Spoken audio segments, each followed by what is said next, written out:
شادی کے 2 دن بعد میری بیوی گھر سے بھاگ گئی۔ میں بہت رویا کیونکہ ہم دونوں نے محبت کی شادی کی تھی۔ جب اس کا کوئی پتہ نہ چلا تو میری ماں نے میری دوسری شادی کر دی۔ میری دوسری بیوی بہت نیک تھی مگر میرا اس کے ساتھ دل نہیں لگتا تھا۔ میں اسے چھوڑ کر اٹلی چلا گیا۔ 2 سال بعد واپس آیا تو دوسری بیوی کو دل سے قبول کر لیا کیونکہ اس بیچاری کا تو کوئی قصور نہیں تھا۔ پھر میں اپنی دوسری بیوی کو اٹلی گھمانے لے آیا۔ وہاں پر گاڑی چلاتے ہوئے میری ٹکر ایک فقیرنی سے ہو گئی۔ میں نے گاڑی سے اتر کر جیسے ہی اس فقیرنی کو اٹھایا میرا جسم کانپ گیا کیونکہ میرا نام زہیب ہے۔ یہ ان دنوں کی بات ہے جب میں اپنی ماں کے ساتھ لاہور سے کراچی آ رہا تھا۔ ہماری رہائش تو لاہور میں تھی مگر میرے 2 چچا ایک خالہ کراچی میں رہتے تھے اور میں اپنی چچا کی بیٹی رانیہ کی شادی پر کراچی آیا تھا۔ میری ماں سارا راستہ مجھے یہی کہتی رہی کہ اس شادی پر تمہاری بڑی خالہ کی بیٹی فاطمہ بھی آئے گی، تم اسے دیکھ لینا، وہ بہت خوبصورت ہے، میں تمہارا رشتہ فاطمہ سے طے کروں گی، بس اسے ہی اپنی بہو بناؤں گی۔ میں نے اپنی بہن سے بھی بات کر لی ہے، اس نے بھی مجھے فون پر ہاں کہہ دی ہے، اب بس مجھے تمہاری رضامندی چاہیے۔ میں نے دل میں سوچ لیا تھا کہ اس میں ٹینشن والی بات کیا ہے، اگر فاطمہ مجھے اچھی لگی تو میں ہاں کر دوں گا ورنہ میں کوئی بہانہ بنا کر انکار کر دوں گا۔ میں نے ابھی تک اپنے لیے کسی لڑکی کو پسند نہیں کیا تھا اور مجھے یقین تھا کہ میری ماں نے میرے لیے کسی خاص لڑکی کو ہی پسند کیا ہوگا۔ خیر سارا راستہ ایسے ہی گزر گیا اور ہم شادی والے گھر پہنچ چکے تھے۔ یہاں کا ماحول بہت خوشگوار تھا۔ میرے ہم عمر کئی کزن تھے جو اچھے خاصے دوستانہ مزاج کے مالک تھے۔ باتوں میں ہی دن گزر جاتا تھا اور پتہ بھی نہیں چلتا تھا۔ یہاں آ کر میں نے فاطمہ کا نام کئی بار سنا تھا۔ آخر کار ایک دن اس سے میری ملاقات ہو ہی گئی۔ میں نے جب پہلی بار اسے دیکھا تو دیکھتے ہی رہ گیا کیونکہ وہ واقعے میں بہت خوبصورت اور اچھی تھی، مگر ہماری زیادہ بات چیت نہ ہوئی۔ یوں ہی شادی کے ہلے گلے میں وقت گزرتا جا رہا تھا۔ میں کافی انجوائے بھی کر رہا تھا۔ ایک روز جب میں اپنا سفید سوٹ ہاتھ میں پکڑے امی کو تلاش کر رہا تھا، میں ان سے اپنا سوٹ استری کروانا چاہتا تھا مگر مجھے وہ کہیں بھی دکھائی نہیں دے رہی تھی۔ اچانک مجھے فاطمہ نظر آئی تھی۔ وہ کہنے لگی کہ آپ نے خالہ سے کیا کہنا تھا؟ میں نے اپنے ہاتھ میں پکڑے سوٹ کی جانب اشارہ کیا اور بولا اسے استری کروانا ہے۔ اس نے ہاتھ آگے بڑھا دیا اور بولی لائیں میں استری کر دوں۔ میں بولا نہیں نہیں اس کی ضرورت نہیں ہے، امی مجھے مل جائیں گی تو میں ان سے کروا لوں گا۔ تب فاطمہ کہنے لگی کہ اب خالہ کو بلا وجہ کیوں تنگ کر رہے ہیں؟ جب میں آپ کی مدد کرنا چاہتی ہوں تو پریشانی کس بات کی ہے؟ میں نے سوچا چلو ٹھیک ہے۔ فاطمہ نے سوٹ استری کر کے مجھے واپس بھی کر دیا تھا۔ میں اس کے رویے سے کافی متاثر ہوا تھا۔ چند دن گزرے تو میرے سر میں درد ہونے لگا اور مجھے چائے کی ضرورت تھی تو اس وقت بھی فاطمہ ہی میرے کام آئی تھی۔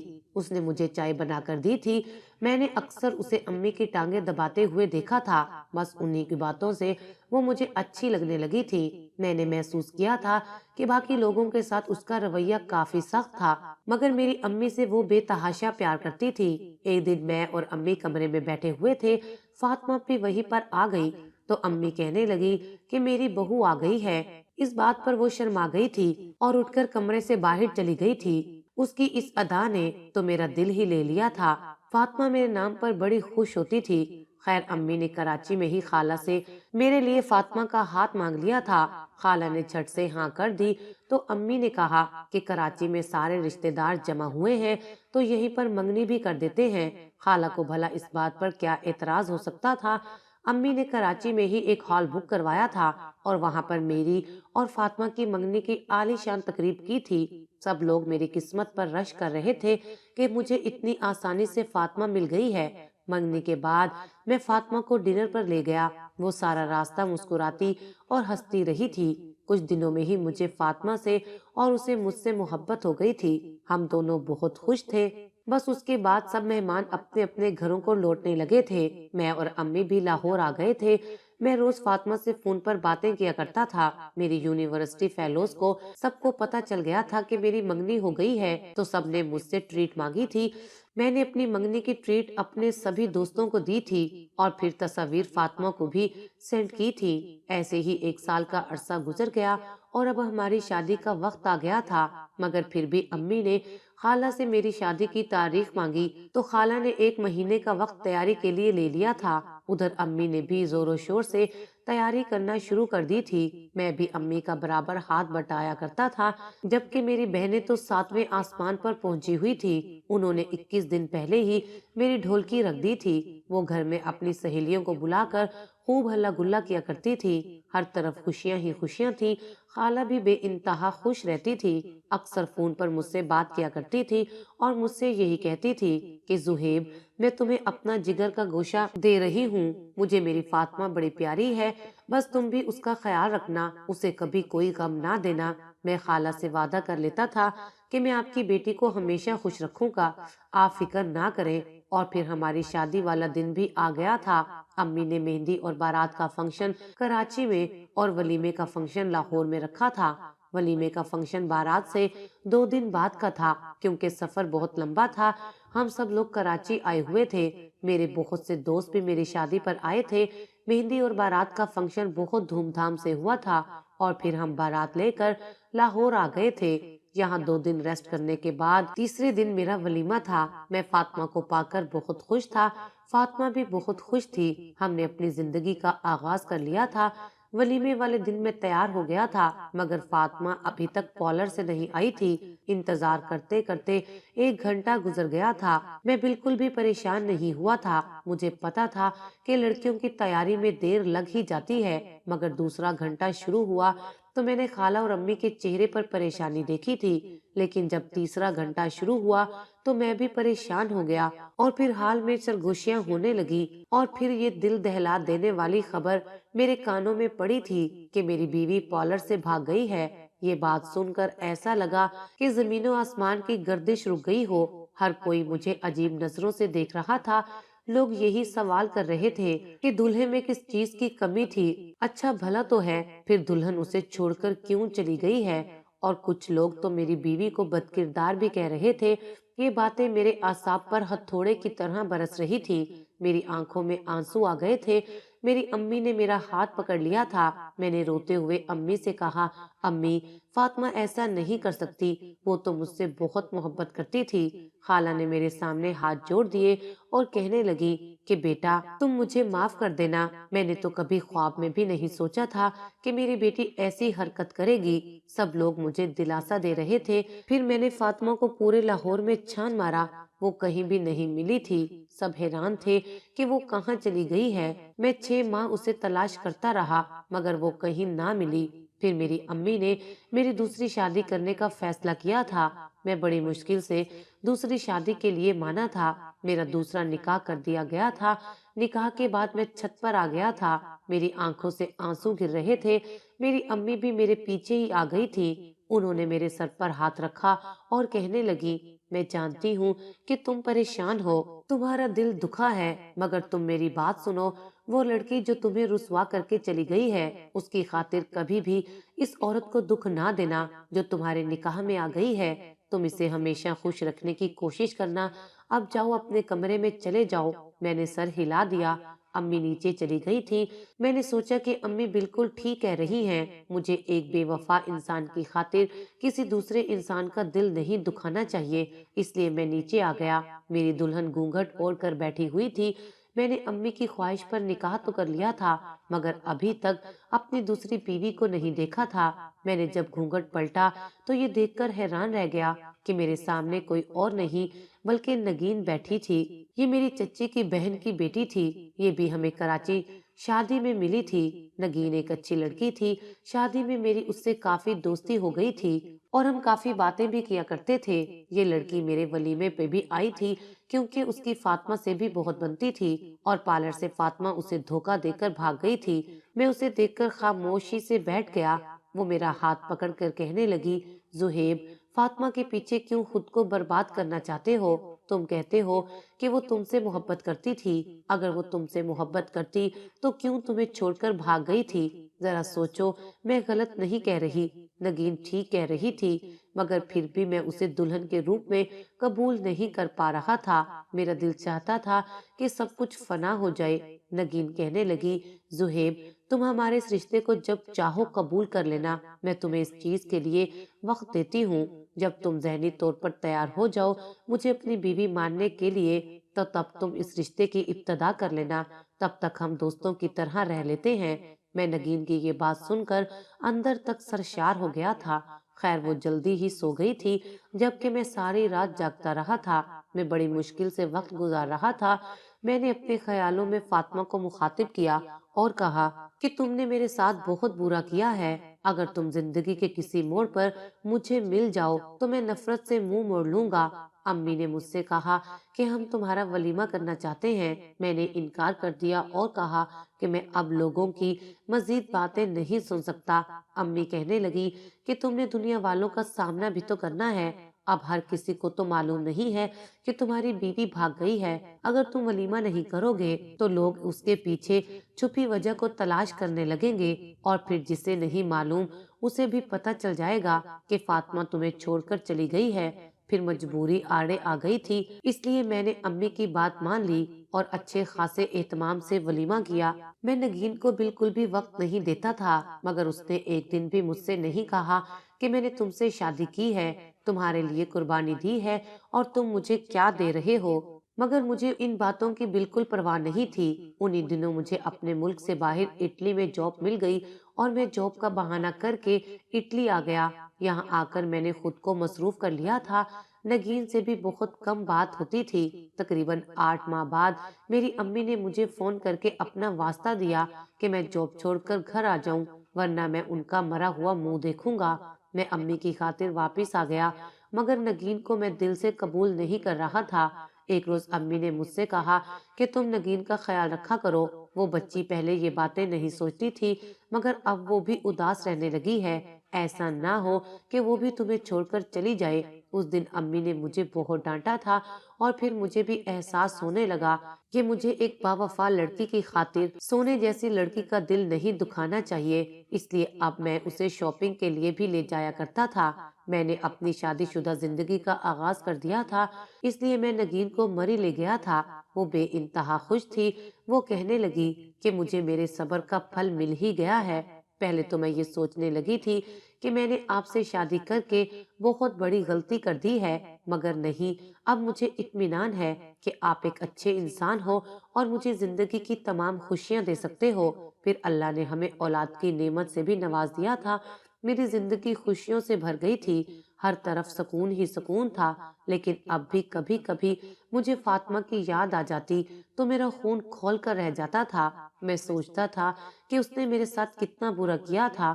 اگر بات صرف محبت کی ہوتی تو شاید میں اسے بھلا دیتا۔ یہ اس دن کی بات ہے جب میری بیٹی 1 سال کی ہو گئی تھی۔ نگین نے مجھ سے کہا تھا کہ ہم ہانیہ کی سالگرہ منانے کے لیے کسی دوسرے شہر جائیں گے، اس طرح ہماری آؤٹنگ بھی ہو جائے گی۔ میں نے حامی بھر لی تھی، اس لیے میں اور نگین اپنی بیٹی کی سالگرہ منانے کے لیے ساتھ چلے گئے۔ یہ بہت ہی خوبصورت جگہ ہے۔ میں اس خوبصورت جگہ پر آ کر قدرے خوشگوار سا ہو گیا تھا۔ شام کے وقت ہم نے ایک بہت ہی اچھے ریسٹورنٹ میں کیک کاٹا اور بیٹی کی سالگرہ منائی تھی۔ جب ہم واپس آ رہے تھے تو اچانک ہی ایک فقیرنی میری گاڑی سے آ کر ٹکرا گئی تھی۔ میں بے تحاشا خوفزدہ ہو گیا تھا۔ یہ تو اللہ کا شکر تھا کہ میں بر وقت ہی گاڑی کی بریک لگا چکا تھا، لیکن پھر بھی فقیرنی گاڑی سے ٹکرا کر نیچے گر گئی تھی۔ مجھے امید تھی کہ اسے زیادہ چوٹ نہیں آئی ہوگی۔ میں جلدی سے اپنی گاڑی سے اترا اور فقیرنی کو سہارا دے کر کھڑا کرنے کی کوشش کرنے لگا۔ نگین بھی باہر آ گئی تھی، مگر سامنے کا منظر دیکھ کر میں اور نگین تو سکتے میں ہی آ گئے تھے۔ وہ فقیرنی کوئی اور نہیں بلکہ فاطمہ تھی۔ فاطمہ نے آگے بڑھ کر نگین کو تھپڑ مارا تھا اور اس کو پکڑ کر جھنجھوڑنے لگی تھی۔ نگین بے تحاشا خوفزدہ ہو گئی تھی۔ وہ خود کو چھڑوا کر جلدی سے پیچھے ہو گئی تھی، جبکہ میں حیران تھا۔ میں نے فاطمہ کا ہاتھ پکڑ لیا اور بولا کہ یہ کیا بدتمیزی ہے، یہ تم کیا کر رہی ہو؟ تم میری بیوی پر ہاتھ کیسے اٹھا سکتی ہو؟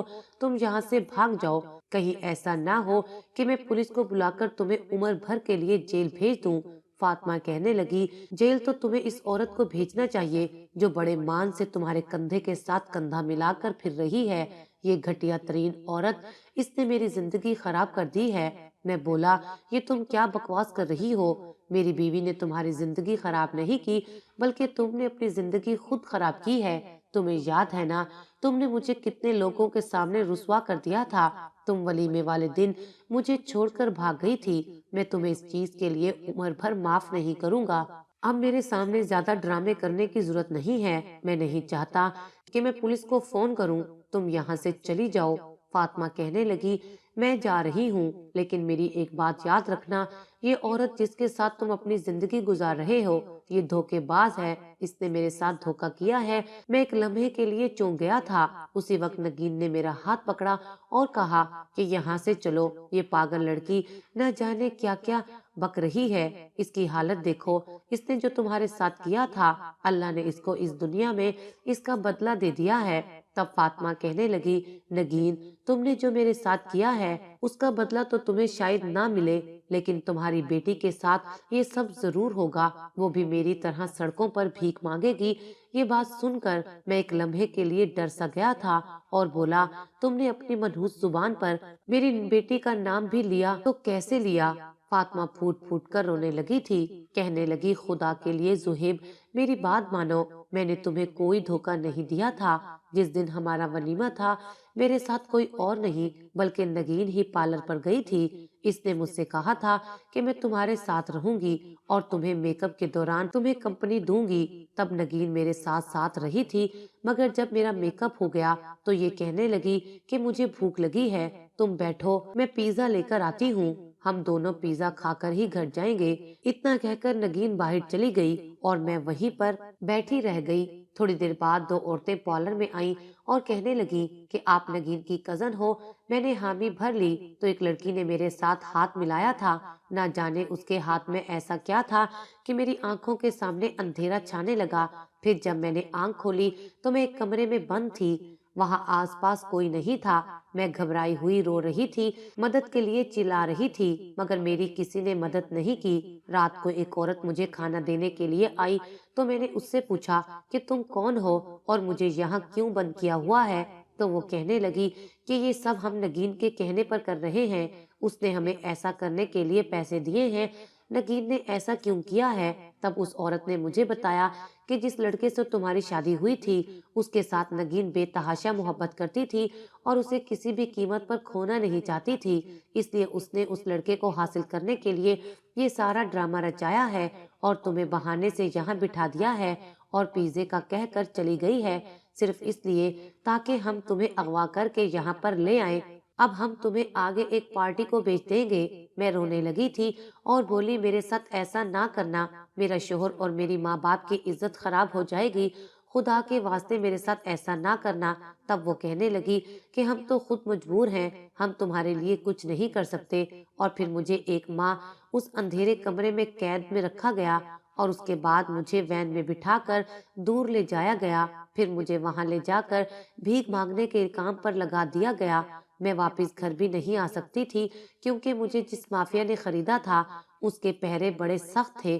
میرے ساتھ اور بھی کئی لوگ یہاں پر بھیک مانگنے کا کام کرتے ہیں اور جتنا بھی ہمارے پاس پیسہ جمع ہوتا ہے شام کو جا کر ہم اپنے مالک کو دے دیتے ہیں۔ نگین کہنے لگی، یہ بکواس کر رہی ہے، جھوٹ بول رہی ہے، میں نے اس کے ساتھ ایسا کچھ نہیں کیا، یہ صرف خود کو بے گناہ ثابت کرنے کی کوشش کر رہی ہے۔ تب فاطمہ نے آگے بڑھ کر نگین کا ہاتھ ہماری بیٹی کے سر پر رکھ دیا تھا اور اس سے کہا، اب کھاؤ اپنی بیٹی کی قسم کہ تم نے میرے ساتھ ایسا نہیں کیا۔ یہ بات سن کر نگین ڈر گئی اور پھوٹ پھوٹ کر رونے لگی تھی اور بولی، تم ٹھیک کہہ رہی ہو۔ پھر اس نے فاطمہ کے سامنے ہاتھ جوڑے اور کہا کہ خدا کے لیے مجھے معاف کر دو، میں نے تمہارے ساتھ بہت بڑا ظلم کیا ہے۔ یہ بات سن کر میں سکتے میں آ گیا تھا۔ فاطمہ بولی، زہیب، مجھے بچپن سے ہی اس بات کے لیے تیار کیا گیا تھا کہ میری شادی تم سے ہی ہوگی، اس لیے میں ذہنی طور پر تمہیں اپنا مانتی تھی، میں تم سے محبت کرتی تھی، مگر نگین نے مجھ سے میری خوشیاں چھین لی ہیں، میرے والدین کی عزت خراب کر دی اور مجھے سڑک پر لے آئی ہے۔ میں یہ سب باتیں سن کر بس حیران تھا۔ میں نے تو کبھی خواب میں بھی نہیں سوچا تھا کہ نگین اتنی گری ہوئی حرکت کر سکتی ہے۔ خیر، میں فاطمہ کو اس مافیا سے چھڑوا کر اپنے ساتھ گھر لے آیا تھا۔ میں نے امی کو ساری بات بتائی تو امی حیران رہ گئی تھی۔ امی نے فاطمہ کو نئے کپڑے دیے، اس نے نہا کر صاف کپڑے پہنے تو امی نے مجھے کہا کہ اب تمہاری پہلی بیوی واپس آ گئی ہے اور نگین کی سزا یہ ہے کہ تم اسے طلاق دے کر گھر سے نکال دو۔ یہ سن کر نگین رونے لگی تھی۔ اس نے میرے سامنے ہاتھ جوڑ دیے تھے۔ اس نے کہا کہ خدارا ایسا مت کرنا۔ میں نے کہا نگین، جو تم نے کیا ہے میں معاف تو نہیں کر سکتا، مگر میں تمہیں طلاق بھی نہیں دوں گا، کیونکہ ہماری بیٹی کی زندگی خراب ہو جائے گی، لیکن اب میں تمہیں اپنے پاس نہیں رکھوں گا، تمہیں ایک الگ گھر میں رکھوں گا اور میں یہاں فاطمہ کے ساتھ رہوں گا۔ میں نے بیٹی کی خاطر نگین کو طلاق نہ دی، بس اسے خود سے دور کر دیا تھا۔ فاطمہ کے گھر والے بھی ہمارے گھر آ چکے تھے۔ آج پھر سے سب ٹوٹے ہوئے دل جڑ گئے تھے۔ اب میں نگین کے پاس صرف اپنی بیٹی کی خاطر جاتا ہوں، ورنہ مجھے اس سے نفرت ہو گئی ہے۔ میں اپنی ساری خوشیاں اور محبتیں فاطمہ پر نچھاور کرتا ہوں، اور فاطمہ بھی اب میرے ساتھ بہت خوش ہے۔